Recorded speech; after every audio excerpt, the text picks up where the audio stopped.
മൂടിക്കെട്ടി ആകാശത്തിന് കീഴെ ഈ പുഞ്ചിരിമട്ടം നിൽക്കുകയായിരുന്നു. എന്നാൽ മേലെ ഇടവിട്ടിടവ് ഈ മുണ്ടക്കൈയാണ്, ഭാഗങ്ങളൊക്കെ മഴ അതായത് പെയ്യും. പുഞ്ചിരി മട്ടത്തിന്റെ താഴെ, ഉരുൾപൊട്ടലുണ്ടായ പുഞ്ചിരി മട്ടത്തിന്റെ തൊട്ട് താഴെയാണ് ഞാനിപ്പോൾ നിൽക്കുന്നത്. എത്രമാത്രമാണ് ഇവിടെ, എത്ര ഭീതിതമായ കാഴ്ചയാണ് ആ മുണ്ടക്കൈ എന്ന് പറയുന്ന ഭൂപ്രദേശത്തെ പൂർണ്ണമായും ഈ മേഖല ഈ ഉരുൾപൊട്ടൽ തുടച്ചു നീക്കി എന്ന് കാണുന്ന ആ ദൃശ്യം നമുക്ക് ഇവിടെ നിന്ന് കാണാൻ കഴിയും. നമുക്കിപ്പോൾ കാണാൻ കഴിയുന്ന ദൃശ്യങ്ങളിൽ ആ പ്രദേശത്ത് അവിടെ ഒരു മുസ്ലിം പള്ളി ഉണ്ടായിരുന്നു. ആ മുസ്ലിം പള്ളിയുടെ ഒരു ഭാഗം തകർന്നു. തൊട്ടടുത്ത് ഒരു ക്രിസ്ത്യൻ പള്ളിയുണ്ട്. ആ ക്രിസ്ത്യൻ പള്ളിയുടെ ഒരു ഭാഗത്തേക്ക്, അതിന്റെ മുൻഭാഗത്ത് മുഴുവൻ പൂർണ്ണമായും മണ്ണ് ഇടിഞ്ഞ് വീണു. പൂർണ്ണമായും മണ്ണിടിഞ്ഞ് വീണു. അതിന്റെ താഴെയുള്ള കെട്ടിടങ്ങളെല്ലാം തന്നെ നിലംപൊത്തി. അവിടേക്ക് ആ മേഖലയിലൂടെ ഒരു റോഡ് ഉണ്ടായിരുന്നു. ആ പാത കടന്നു വരുന്ന നേരെ പോകുന്ന ഒരു പാതയാണ്. ആ പാത പൂർണ്ണമായും തകരുന്ന നിലയാണ് ഉണ്ടായിട്ടുള്ളത്.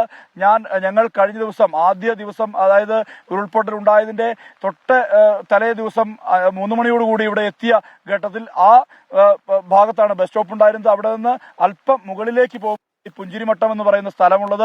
ആ പുഞ്ചിരിമട്ടം എന്ന് പറയുന്ന സ്ഥലത്തു നിന്നാണ് ഉരുൾ പൊട്ടിയൊലിച്ചത്. ഇന്ന് അതിന്റെ കാഴ്ച, അതായത് ഉരുൾ പൊട്ടിയൊലിച്ച അതിന്റെ പ്രഭവ കേന്ദ്രത്തിന്റെ കാഴ്ച നമുക്ക് കാണിക്കാൻ വേണ്ടി കഴിഞ്ഞിട്ടുണ്ട്. മഴ കനക്കുകയാണ്. ഈ മേഖലയിൽ മഴപ്പെയ്ത്ത് തുടരുന്ന ഒരു സാഹചര്യമാണുള്ളത്. അതുകൊണ്ട് തന്നെ രക്ഷാപ്രവർത്തനം വലിയ രീതിയിലുള്ള പ്രതിസന്ധിയായി മാറുന്ന ഒരു സാഹചര്യം കൂടിയുണ്ട്. ഇപ്പോൾ നിലവിൽ തൽക്കാലം രക്ഷാപ്രവർത്തനം നിർത്തിവച്ചിരിക്കുന്ന അവസ്ഥയാണുള്ളത്. കാരണം ഈ മഴപ്പെയ്ത്ത് തുടരുന്നു. രക്ഷാപ്രവർത്തകർ ഒന്നൊന്നായി മടങ്ങുന്നു. ഫയർഫോഴ്സും NDRF-ഉം ഉൾപ്പെടെയുള്ള സംഘങ്ങൾ ഇവിടെ നിന്ന് പതുക്കെ മടങ്ങുകയാണ്. ഇതിനിടയിൽ ഈ ഉരുൾപൊട്ടിയ പ്രദേശത്തിന്റെ തൊട്ട് അപ്പുറത്തായി, അതായത് അടുത്ത ഒരു പ്രദേശത്തായി, അതിന്റെ മറുഭാഗത്ത്, അതായത് നമ്മൾ നിൽക്കുന്ന ഇടത്തിന്റെ മറുഭാഗത്തായി ഏലത്തോട്ടത്തിനുള്ളിൽ ഒരു പശുക്കളുടെ ഫാമുണ്ട്. ഒരു ഇടുക്കി സ്വദേശിയുടെ പശു ഫാമാണ്. അവിടെ 20ഓളം പശുക്കൾ മരണത്തോട് മല്ലടിക്കുന്ന അവസ്ഥയുണ്ട് എന്ന് പറഞ്ഞ ആളുകൾ വിളിക്കുന്നുണ്ട്. ആളുകൾ ഇങ്ങനെ വിളിക്കുമ്പോൾ വെറ്റിനറി ഡോക്ടർമാരുടെ സേവനം അവിടെ ലഭ്യമാക്കണം എന്നാണ് പറയുന്നത്. അകിട് നിറഞ്ഞ് കവിയുന്ന ഒരു അവസ്ഥയുണ്ട്. മാത്രമല്ല അവശ നിലയിലാണ് ഈ പശുക്കളെന്നും പറയുന്നുണ്ട്. ഇത്തരത്തിലുള്ള പ്രശ്നങ്ങൾ ഇവിടെ നിലനിൽക്കുന്ന ഒരു സാഹചര്യം കൂടിയുണ്ട്. കനത്ത മഴപ്പെയ്ത്ത് തുടരുകയാണ്. അതുകൊണ്ട് തന്നെ ഇവിടെ മലയിടിച്ചിൽ സാധ്യതയുള്ള പ്രദേശം തന്നെയാണ്. ആശങ്കയുണ്ട് ആളുകൾക്ക്. രക്ഷാപ്രവർത്തകരുടെ ജീവനും സുരക്ഷിതത്വം നൽകണം. അതുകൊണ്ട് തന്നെ പലരും ഇവിടെ നിന്ന് പതുക്കെ ഘട്ടം ഘട്ടമായി ഇവരോട് മടങ്ങാനുള്ള നിർദ്ദേശം നൽകി കഴിഞ്ഞു. അതിന്റെ അടിസ്ഥാനത്തിൽ പതുക്കെ ആളുകൾ ഈ പ്രദേശത്ത് നിന്ന് പോവുകയാണ്. നമുക്ക് ഈ ദൃശ്യങ്ങളിൽ തന്നെ കാണാൻ കഴിയും. അങ്ങ് ദൂരെ ഉരുൾ പൊട്ടി ഒലിച്ച് ഒരു ഭൂപ്രദേശത്തെ മുഴുവൻ ഇല്ലാതാക്കിയ അങ്ങ് ദൂരെ നമുക്ക് കാണാൻ കഴിയും. പച്ചപ്പിനിടയിൽ ഒരു ചുവന്ന രേഖയായി അതിങ്ങനെ കാണാൻ കഴിയും. അതിന്റെ താഴ്വാരത്ത് കൃത്യമായ രീതിയിൽ തന്നെ അത് കാണാൻ കഴിയും. തേയിലത്തോട്ടങ്ങൾ നിറഞ്ഞ മനോഹരമായ ഭൂപ്രദേശം, ഏലത്തോട്ടവും വനവും എല്ലാം ഉൾപ്പെട്ട മനോഹരമായ ഭൂപ്രദേശത്തെ തച്ചുടച്ച് ഇല്ലാതാക്കിയാണ്. സുർജിത്ത് അയ്യപ്പത്താണ് വിവരങ്ങൾ നൽകിയത്. മേലെ മുണ്ടകയിൽ നിന്നാണ് സുർജിത്ത് അയ്യപ്പത്ത് വിവരങ്ങൾ റിപ്പോർട്ട് ചെയ്തത്. ഒരുപക്ഷെ സുർജിത്ത് അയ്യപ്പത്ത് അവിടെ തന്നെയുള്ള ആളാണ്.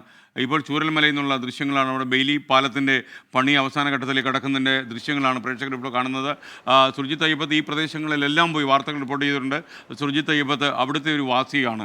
അതുകൊണ്ട് തന്നെ അദ്ദേഹത്തിന് ഈ സ്ഥലങ്ങൾ കുറച്ചുകൂടി ചിരപരിചിതമാണ്. തലേ ദിവസമൊക്കെ തന്നെ ഈ പറയുന്ന പ്രദേശത്തൊക്കെ യാത്ര ചെയ്ത് വാർത്തകൾ 24 വഴി റിപ്പോർട്ട് ചെയ്ത പ്രതിനിധിക്ക് വിശ്വസിക്കാൻ കഴിയാത്ത സാഹചര്യമാണ് ഇപ്പോൾ ഈ പറയുന്ന പ്രദേശത്തൊക്കെ ഉള്ളത്.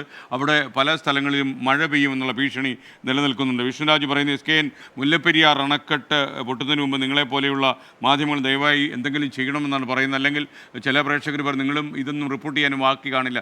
എന്തായാലും ഇന്നിപ്പോൾ മുല്ലപ്പെരിയാറിന് പ്രശ്നം വളരെ പ്രസക്തമാണെങ്കിൽ പോലും നമുക്ക് ഈ വയനാട്ടിൽ ഇത്രയും തകർച്ച നേരിട്ട സാഹചര്യത്തിൽ നമുക്ക് അതിലേക്ക് പോകുന്നത് യുക്തമല്ല.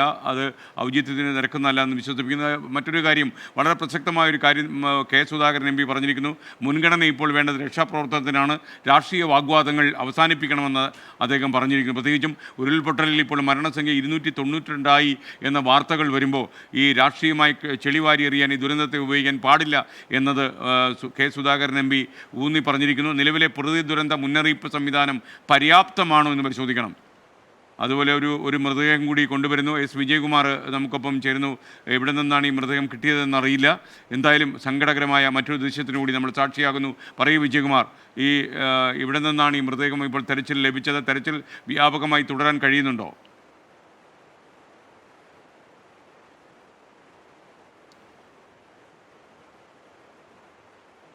സമയം മുമ്പാണ് അദ്ദേഹത്തെ രക്ഷാപ്രവർത്തകർ ഇവിടേക്ക് കൊണ്ടുവന്ന് അദ്ദേഹത്തെ ഇപ്പോൾ ഇപ്പോൾ ആശുപത്രിയിലേക്ക് ഐ ജി മാറ്റുക. ഈ ദൃശ്യങ്ങൾ കാര്യം അറിയിക്കുന്നു, രക്ഷാപ്രവർത്തനം നിർത്തിവെച്ചു എന്ന പ്രചരിക്കുന്ന വാർത്ത ശരിയല്ലെന്നാണ് north zone IG K Sethuraman 24നോട് പറഞ്ഞത്. രക്ഷാപ്രവർത്തനം തുടരുമെന്ന് തന്നെയാണ് അദ്ദേഹം പറഞ്ഞത്. മറിച്ച് പ്രചരിക്കുന്ന വാർത്തകൾ ശരിയല്ല എന്നാണ് ഉത്തരമേഖല IG കെ സേതുരാമൻ അല്പം മുമ്പ് ദീപക് തർമ്മടത്തോട് പറഞ്ഞത്. നിങ്ങൾക്കറിയാം, വയനാട്ടിലെ ഉരുൾപൊട്ടലിൽ മരണസംഖ്യ 292 ഉയർന്നു. കാണാതായവരെക്കുറിച്ച് കൂടുതൽ വിവരങ്ങൾ ലഭ്യമല്ലെങ്കിലും മണ്ണിനടിയിൽ കിടക്കുന്ന പല ആളുകളെയും കണ്ടെത്താൻ കഴിഞ്ഞിട്ടുണ്ട്. തെരച്ചിൽ വ്യാപകമായി തുടരുകയാണ്. തെരച്ചിൽ അവസാനിപ്പിച്ചിട്ടില്ല, തെരച്ചിൽ തുടരുക തന്നെ ചെയ്യും എന്ന് ഉത്തരമേഖല IG കെ സേതുരാമൻ അല്പം മുമ്പ് നമ്മോട് പറയുകയുണ്ടായി. ഈ ഉരുൾപൊട്ടൽ ഒരു ദേശീയ ദുരന്തമായി പ്രഖ്യാപിക്കണം എന്നുള്ള ആവശ്യങ്ങൾ ഇപ്പോൾ ഉയരുന്ന ഒരു സാഹചര്യമാണ്. നിങ്ങൾക്കറിയാം, നൂറുകണക്കിന് മനുഷ്യർക്ക് ജീവൻ നഷ്ടപ്പെടുകയും ഒരുപാട് ആളുകൾക്ക് കയ്യിൽ കരുതിയതെല്ലാം നഷ്ടമാകുകയും ഒന്നാകെ ഒരു ഗ്രാമം മുഴുവൻ ഒലിച്ചു പോവുകയും ചെയ്ത ഏറ്റവും വലിയ ദുരന്ത ചിത്രമാണ് ഈ വയനാട്ടിലെ മുണ്ടക്കയും ചൂരൽമലയും അട്ടമലയും ഒക്കെ നമ്മൾ വിളിച്ചു പറയുന്നത്. മാത്രവുമല്ല, ഈ പ്രദേശത്ത് ഇനി ഒരു ജീവിതം കരുപിടിപ്പിക്കാൻ കഴിയുമോ എന്ന കാര്യവും സംശയമാണ്. നമ്മുടെ ബെയിലി പാലം അവസാന ഘട്ടത്തിലേക്ക് നിർമ്മാണം കടക്കുമ്പോൾ ഒരുപക്ഷെ ഈ രണ്ട് കരകളെ തമ്മിൽ ബന്ധിപ്പിക്കാൻ ഈ പട്ടാളം നിർമ്മിക്കുന്ന പാലത്തിന് കഴിയുമെന്നാണ് നമ്മൾ വിശ്വസിക്കുന്നത്. ഈ മിലിറ്ററിയുടെ, ഇന്ത്യൻ ആർമിയുടെ സാങ്കേതിക വിഭാഗം വളരെ പെട്ടെന്ന് തന്നെ ബെയിലി പാലത്തിൻ്റെ നിർമ്മാണം പൂർത്തിയാക്കുമെന്നാണ് നമ്മുടെ വിശ്വാസം. ഈ താൽക്കാലിക പാലം വളരെ ഉപയോഗപ്രദമായി എന്നാണ് നമ്മൾ മനസ്സിലാക്കുന്നത്. വിവിധയിടങ്ങളിൽ ക്യാമ്പ് ചെയ്യുന്ന നമ്മുടെ വാർത്താ പ്രതിനിധികൾ റിപ്പോർട്ട് ചെയ്യുന്നതിനനുസരിച്ച് ഇടവിട്ടുള്ള മഴയും വയനാട്ടിലെ പ്രത്യേകിച്ചുള്ള കാലാവസ്ഥയും ഒക്കെ തന്നെ കോടമഞ്ഞും എല്ലാം യഥാർത്ഥത്തിൽ ഈ രക്ഷാദൗത്യത്തിന് തെരച്ചിലിന് വെല്ലുവിളി തന്നെയാണ്. എന്നാൽ ഈ വെല്ലുവിളികളൊക്കെ കടന്ന് ഒരൊറ്റ ലക്ഷ്യത്തോടെ, കമ്മിറ്റ്മെൻറ്റോടെ ആർക്കെങ്കിലും ജീവൻ ബാക്കി കിടപ്പുണ്ടെങ്കിൽ അവരെ കൂടി രക്ഷപ്പെടുത്താനുള്ള യത്നത്തിൻ്റെ ഭാഗമായി രക്ഷാദൗത്യത്തിൽ ഏർപ്പെട്ട എല്ലാ ആളുകളും കാര്യക്ഷമതയോടെ കൈയും മെയ്യും മറന്ന് വയനാട്ടിൽ പ്രവർത്തിക്കുന്നു എന്നുള്ളതാണ് ഏറ്റവും വലിയ പ്രത്യേകത. അട്ടമലയിലും ചൂരൽമലയിലും മുണ്ടക്കയിലും ഒക്കെ തന്നെ ഇപ്പോൾ രക്ഷാപ്രവർത്തനങ്ങൾ സജീവമായി നടക്കുന്നുണ്ട്.